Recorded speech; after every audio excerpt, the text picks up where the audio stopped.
There is nothing deeper than love. And there's no girl born who's not a princess. In her speech entitled The Princess and the Ill-Mannered Boy, please give a warm welcome to Toastmaster Lucia Santana.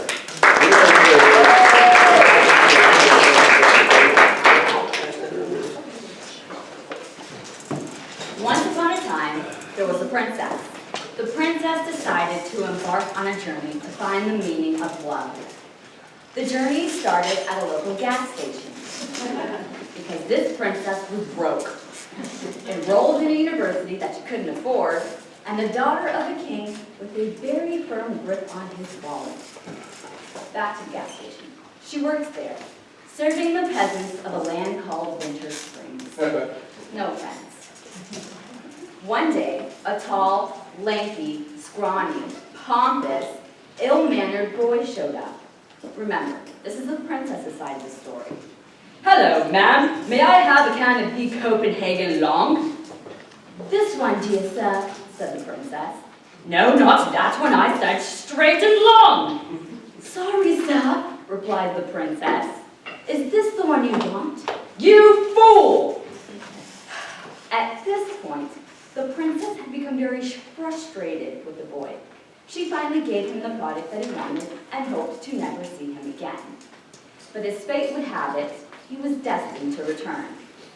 A few days later, the princess received a message from a dear friend. The message read, "Do you know who Mark is?"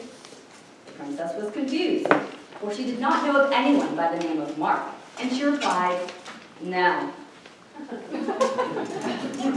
Fate would play a rather humorous joke on the princess, for she did know the man by the name of Mark. Before the princess could set about her pigeon to inquire more of the man, an incoming pigeon arrived with another message from the dear friend. "Would you like to?" The princess pondered this message. What better way to find the meaning of love? So a date was set. A fortnight passed, and the day had come for the princess to meet her Prince Charming. Or so she thought. The princess stood at the bottom of the stairwell of her 30-unit castle. Without a minute to spare, she could see a silver carriage in the distance by the makers of Honda. As the carriage door opened, the princess saw a tall, yet lanky, scrawny, "Oh my gosh," thought the princess.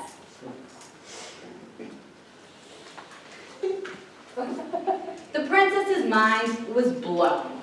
She wasn't sure what to do next. The boy had traveled across the kingdom with her. Should she retreat? Should she stay? The boy walked up to the princess and from out of thin air pulled out a pink rose.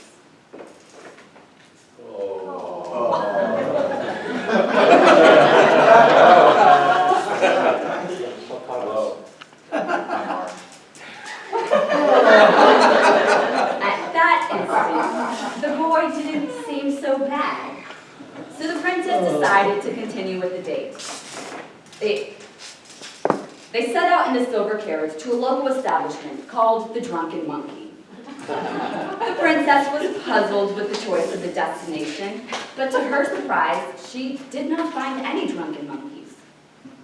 The date was pleasant, the conversation was light, but the princess still didn't feel as if she had found true love. But the boy was persistent. However, the princess was resistant. As the princess awoke one sunny morning, she expected to find a message from the boy, as she did every morning, but it was not there. She spent all day with her head tilted up to the sky, searching and searching, but no birds did fly by.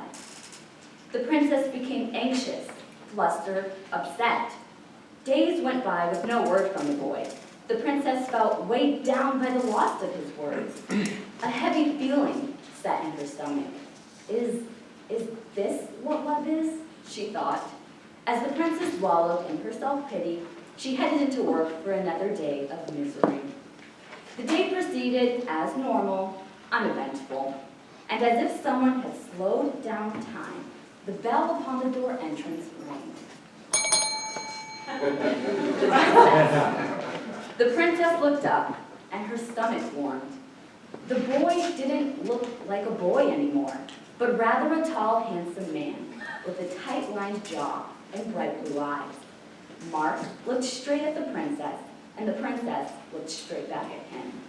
It was at that moment that the princess knew what it was to be in love.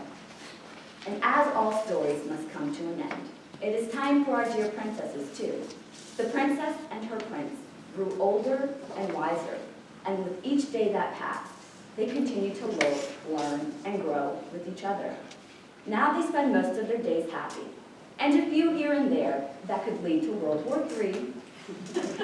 But the princess did find true love on her journey, and the meaning of it. Love wasn't about being swept off your feet, or even the desire to be with somebody.